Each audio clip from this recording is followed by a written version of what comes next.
جی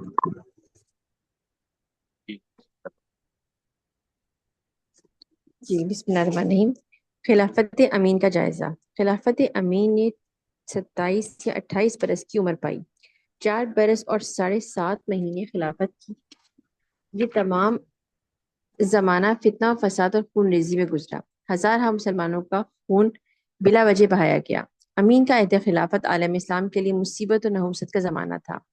امین اگرچہ نحو و ادب میں دست گاہ کامل رکھتا تھا اور اچھے شعر کہتا تھا، اہل علم کا قدردان بھی تھا، مگر لہو و لعب کی طرف مائل اور مہمات سلطنت کے سر انجام کے ناقابل تھا۔ تخت سلطنت پر بیٹھتے ہی قصر منصور کے قریب میدان چوگان کے بنانے کا حکم دیا۔ زیب و زینت اور آرائش کے کاموں میں اس کی خصوصی توجہ صرف ہوتی تھی۔ گانے بجانے کا شائق اور حسن پرستی کی لعنت میں گرفتار تھا۔ پھر سب سے بڑی مصیبت یہ تھی کہ خود غرض وزراء میں ایسا کوئی نہ تھا کہ جو کہتا ہو۔ غرض امین اپنی نوجوانی کے جذبات کا پورے طور پر مغلوب اور ملک گیری اور ملک داری کی صفات سے معرہ تھا۔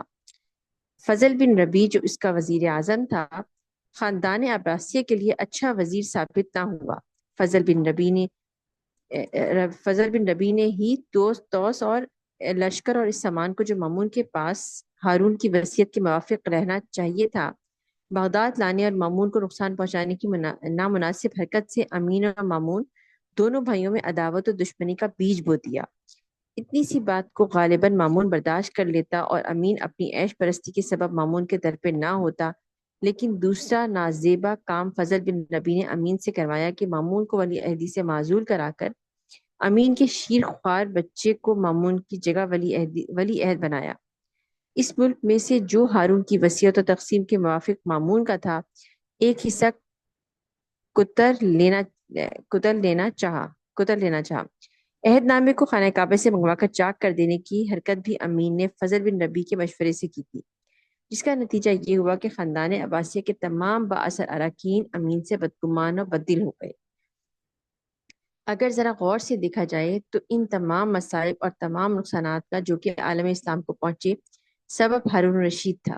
ہارون رشید کے غلط اور قابل ملامت کاموں میں سب سے زیادہ اور قابل ملامت کام یہی تھا کہ اس نے اپنے جانشین کے انتخاب میں غلط رویہ اختیار کیا، اور یہ جانتے ہوئے کہ امین کے مقابلے میں مامون زیادہ لائق اور مستحق خلافت ہے، امین کو مامون پر مقدم رکھا۔ ہارون کی طرف سے یہ عذر پیش کیا جا سکتا ہے کہ امین نجیب الطرفین اور خالص ہاشمی تھا۔ اس کا مطلب کیا ہے سر؟ امین نجیب الطرفین؟ یہ جب ہم نے شروع کیا تھا تو میں نے وہاں پر بتایا تھا کہ عباسیہ خاندان میں صرف امین ایک ایسا آدمی تھا جس کی جی والدہ بھی ہاشمیہ تھی اور والد بھی ہاشمی تھا۔ یعنی جی طرفین سے مراد ہے دونوں طرف سے، ماں کی طرف سے بھی اور باپ کی طرف سے وہ خالص ہاشمی تھا۔ باقی جو صحیح تھے، باپ ان کا ہاشمی تھا لیکن ان کی والدہ کوئی باندی، کوئی مجوسی، کوئی اس طرح ہوتے تھے۔ صحیح صحیح بالکل بالکل کہ امین نجیب الطرفین اور خالص ہاشمی تھا، لیکن مامون کی ماں مجوسی نسل تھی، اس لیے مامون سے اندیشہ تھا کہ وہ عربی نسل کو زیادہ کمزور کر کے ایرانیوں کی اقتدار اور قوت کو اور زیادہ بڑھا دے گا۔ امین کو اس لیے جانشین منتخب کیا تھا کہ وہ خالص ہاشمی اور عربی ہونے کی وجہ سے ہارون رشید کی اس پالیسی کو جو اس نے آخری عمر میں اختیار کی تھی کہ ایرانیوں کے زور کو توڑ دیا جائے، کامیاب بنا سکے گا۔ مگر اس پالیسی کو کامیاب بنانے کے لیے امین کا دل و دماغ موزوں نہ تھا، اور ہارون کو اس کا اندازہ بخوبی تھا، کیونکہ وہ اپنے آخری ایام حیات میں وہ مامون کی قابلیت اور امین کی نااہلیت سے بخوبی واقف ہو چکا تھا۔ اگر اور بھی زیادہ گہری نظر سے دیکھا جائے تو ہارون رشید کی بھی کوئی خطا نہیں تھی، بلکہ شروع ہی سے عباسیوں نے جو طرز عمل اختیار کیا، اس کا لازمی نتیجہ یہی تھا کہ وہ ظہور میں آیا۔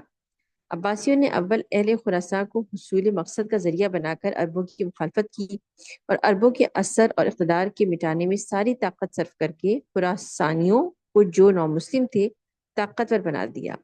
ابو مسلم کو جو حکم عباسی مقتدا کی طرف دیا گیا تھا، اس کا ذکر اوپر آ چکا ہے، کسی عربی بولنے والے کو زندہ نہ چھوڑا جائے۔ چنانچہ ابو مسلم نے 6 لاکھ عربوں کو خراساں اور ایران میں موت کے گھاٹ ڈال دیا۔ الویوں اور عباسیوں کی متفقہ کوششیں جو بنو امیہ کے خلاف جاری تھیں، وہ شروع ہی سے اہل عرب کے اثر و قوت اور خراسانیوں، فارسیوں اور عراقیوں کو طاقت بنانے والی تھی۔ ہر ایک سازش جو بنو امیہ کے خلاف کامیاب ہوئی، اس میں عراقیوں اور خراسانیوں ہی سے مدد لی گئی۔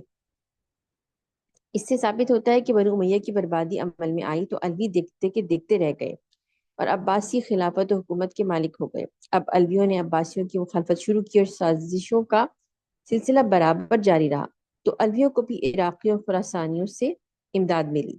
جن لوگوں کو شروع میں بنو امیہ کے خلاف عربوں کے قتل کرنے پر آمادہ کیا گیا تھا، وہی اب عباسیوں کے لیے موجب مشکلات بن گئے۔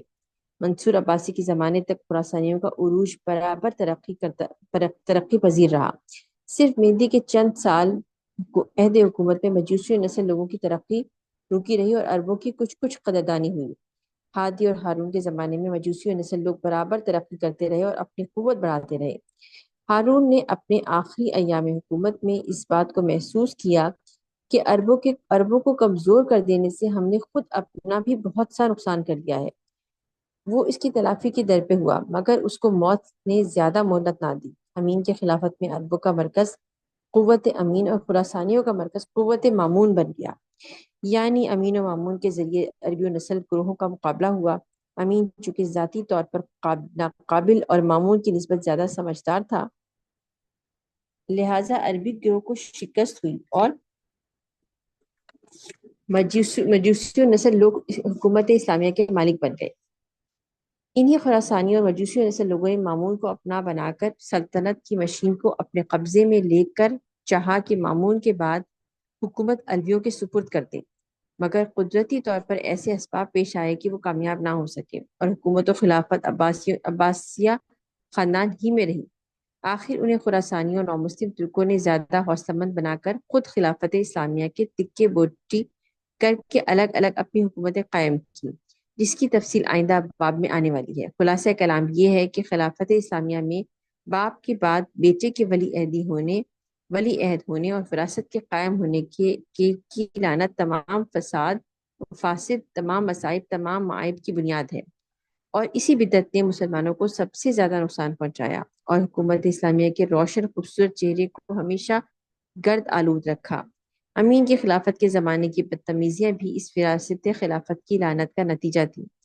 عجیب اتفاق کی بات یہ ہے کہ حضرت علی کرم اللہ وجہہ، حضرت امام حسین علیہ السلام، امین الرشید، تین خلیفہ ماں اور باپ دونوں کی طرف سے ہاشمی تھے، یعنی ان ہرسہ خلفاء کی مائیں بھی ہاشمیہ تھیں، اور تینوں کے لیے خلافت بحسب ظاہر راست نہ آئی۔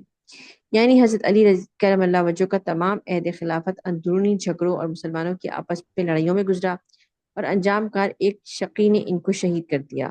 حضرت امام حسن رضی علیہ السلام کی خلافت کو خود چھوڑ دیا، تاہم وہ بھی زہر سے شہید ہوئے۔ امین کا بھی تمام زمانہ خلافت لڑائی جھگڑوں میں بسر ہوا اور وہ بھی قتل کر دیا گیا۔ ہاں، یہ میں نے کہیں ایک بات پڑھی تھی، اور پتہ نہیں کتنی وہ اتھینٹک ہے یا نہیں ہے، کہ جو نبوت کا خاندان ہوتا ہے اس کے اندر نبوت ہی رہتی ہے، حکومت نہیں رہتی اس کے اندر۔ اور پریکٹیکلی یہ بات دیکھی بھی گئی ہے کہ جو لوگ بھی ہاشمی تھے پیور، جب بھی انہوں نے حکومت لینے کی کوشش کی ہے تو وہ ناکام ہی رہے۔ تو یہ اللہ تعالیٰ کا ایک سمجھ لیں ایک کرم ہے کہ وہ اس خاندان کو حکومت جیسی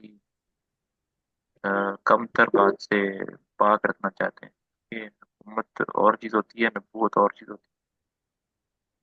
خیر، جی سر، اچھا جی، چوتھا باب ہے۔ اسی میں پڑھا تھا میرے خیال سے ہم لوگوں نے۔ جی جی، جی میں نے کہا اسی میں پڑھا تھا ہم لوگوں نے، پیچھے کہیں پڑھا تھا نا ہم لوگوں نے، جب حضرت علی رضی اللہ عنہ کا پڑھ رہے تھے اس پہ ہی پڑھا تھا کہ ان کو یہ خلافت جو ہے وہ راست نہیں آتی، وہ جو حکومت ہے وہ راست نہیں آتی ان کو۔ جی جی، جی چلیں جی، اب یہ مامون رشید